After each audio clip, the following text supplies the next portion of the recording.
Assalamualaikum warahmatullahi wabarakatuh. Izin memperkenalkan diri, nama saya Nagita Aulia dari kelas TRI 3A dengan NPM 2478223. Di sini saya akan membuat video penjelasan terkait minggu 9. Nah, di video penjelasan kali ini itu yang pertama ada menunjukkan bahwa setiap network device berhasil di-ping. Oke, langsung aja. Ini device-nya semuanya sudah kita hidupin. Langsung aja kita coba ping melalui Docker.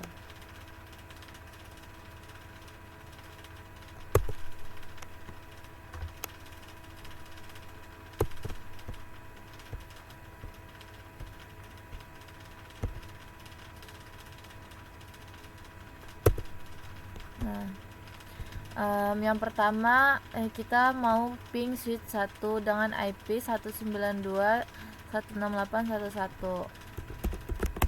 Ping 192.168.1.1. Nah, ini bisa di ping yang switch 1. Kemudian kita ke router ping 192.168.1.254. Nah, router juga bisa di ping. Lalu kita lanjut ke switch 2 yaitu 192.168.1.2. Nah, yang switch 2 juga bisa di ping. Kemudian ke switch 3. Switch 3 13. Switch 3 bisa di ping. Kemudian yang keempat switch 4. Switch 4 juga bisa di ping. Kemudian kita masuk ke switch 5. Switch 5 juga bisa di ping. Kemudian switch 6 yang terakhir. Nah, berat di sini semua device sudah bisa di ping semua. Kemudian yang kedua menunjukkan menceritakan kode get fetch and config py serta menjalankan program dan menunjukkan hasil outputnya. Ini kita buka Docker. Kemudian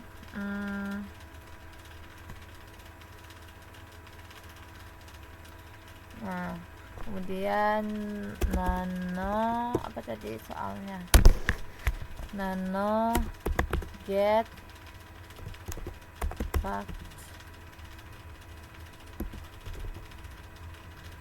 and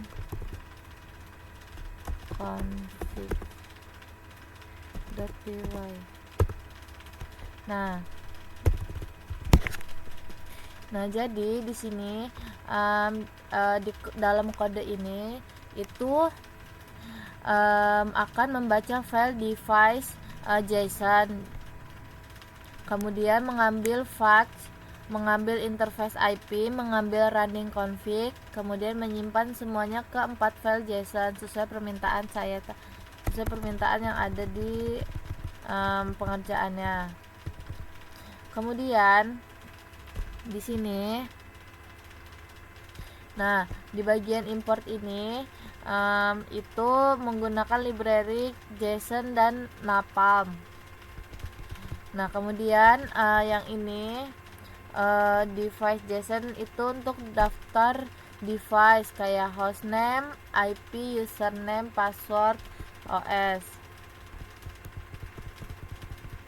Nih. Nah, kemudian loop semua device itu untuk mengakses satu persatu.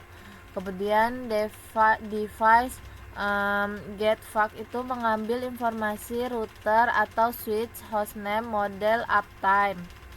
Kemudian device get interface itu untuk mengambil info detail setiap interface. Kemudian device get interface IP itu untuk pada IP pada setiap interface yang ada. Kemudian device get config ini untuk merunning config perangkat. Kemudian yang terakhir ada menyimpan ke file JSON. Jadi filenya akan disimpan ke dalam format JSON dan ada 4 file. Nah,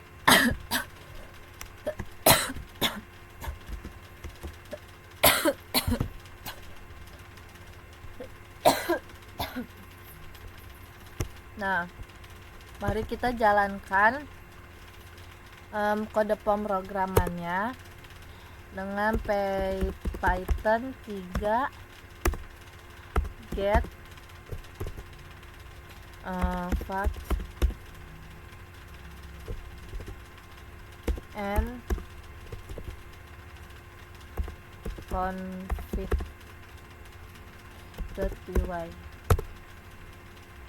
Nah,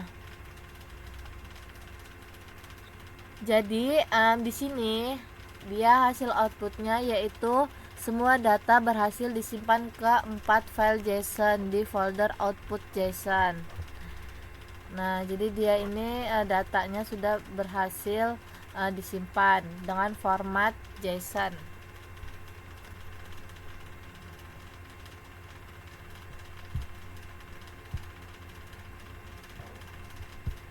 Coba kita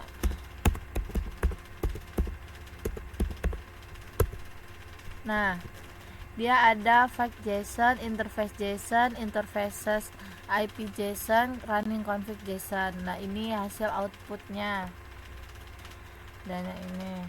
Kemudian lanjut ke yang kedua, yaitu menjelaskan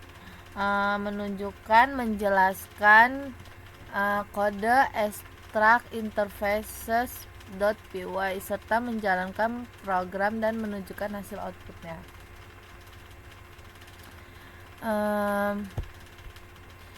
Kita masuk lagi nano extract interface.py. Nah, di kode ini itu membaca file JSON dan merapikan interface menjadi CSV agar bisa dibuka di Excel. Kemudian kita jelaskan kode pemrogramannya.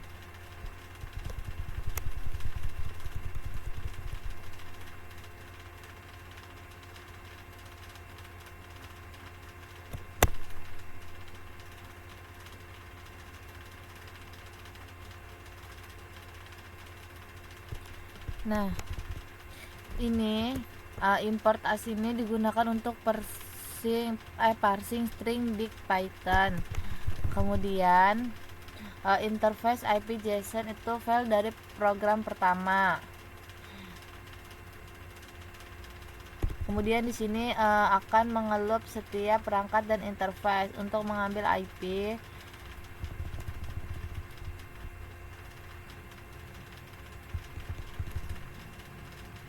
Nah, di sini akan mencoba membaca sebagai JSON. Di sini juga membaca sebagai dictionary Python. Kemudian pada bagian ini tuh mengambil IP dari file interface IP. Nah, kemudian hasilnya akan disimpan ke hasil CSV. Kita jalanin coba kodenya ya.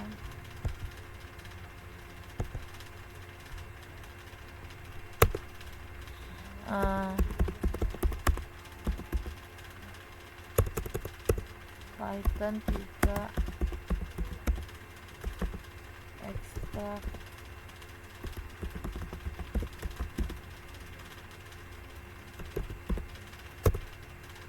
Nah, data interfaces berhasil disimpan ke interfaces summary CSV. Menjelaskan pertanyaan yang dijawab pada bagian pertama. Nah, ini ada list pertanyaannya, yaitu ada 10.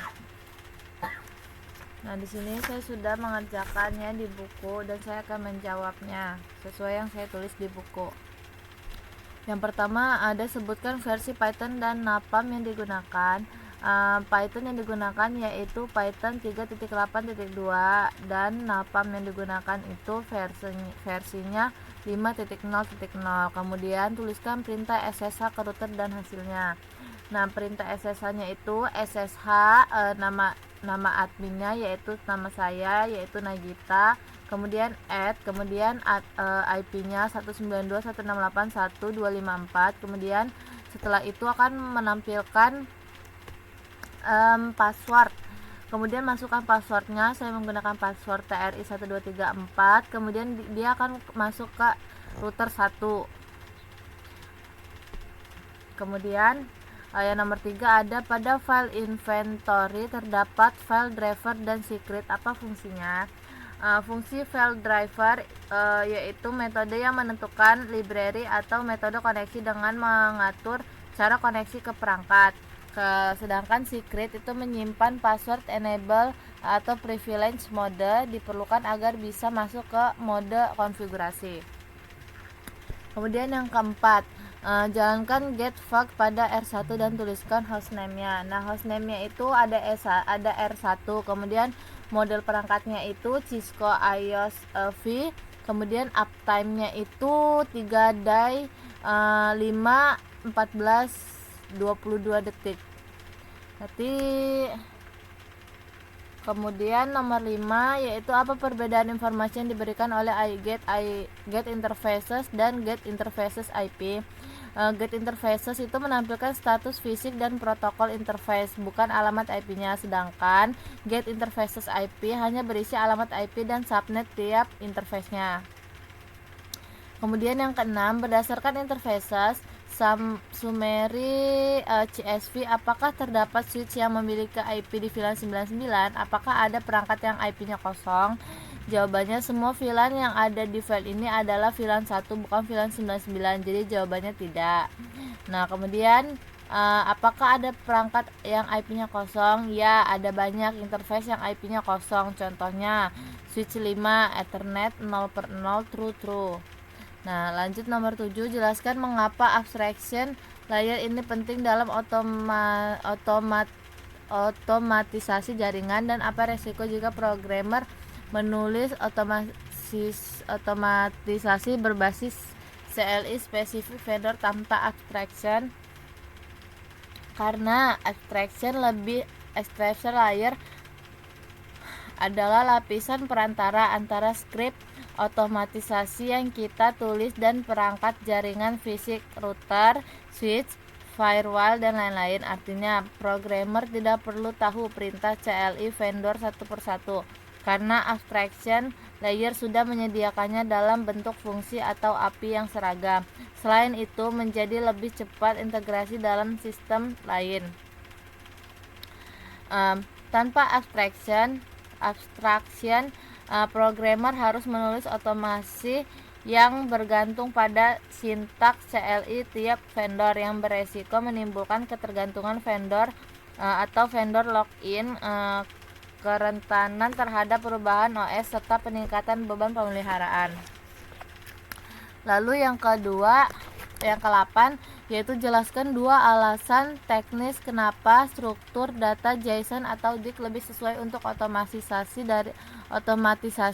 daripada output CLI biasa. Struktur data seperti JSON atau DIC lebih sesuai untuk otomatisasi jaringan karena datanya mudah dibaca dan diproses langsung oleh program tanpa parsing manual, serta memiliki format yang konsisten dan universal sehingga mudah diintegrasikan dengan berbagai sistem dan mendukung interoperabilitas lintas vendor.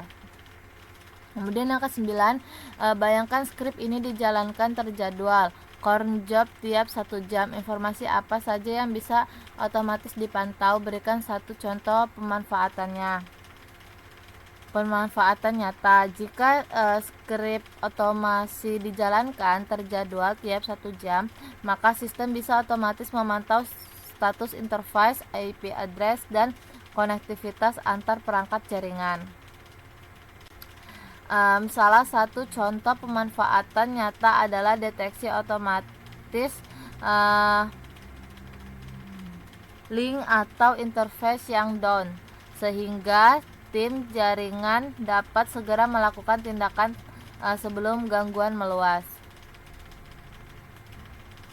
Kemudian yang ke-10, jika suatu hari topologi bertambah menjadi 30 perangkat, bagian apa yang perlu diubah?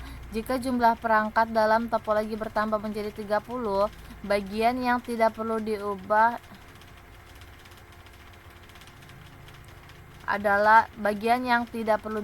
adalah file inventory yang berisi daftar perangkat jaringan. Skrip otomatisasi tidak perlu diubah karena sudah dirancang untuk membaca seluruh perangkat dari inventory. Namun pengaturan seperti waktu koneksi, timeout, dan log output dapat disesuaikan agar proses tetap berjalan stabil untuk jumlah perangkat yang lebih banyak.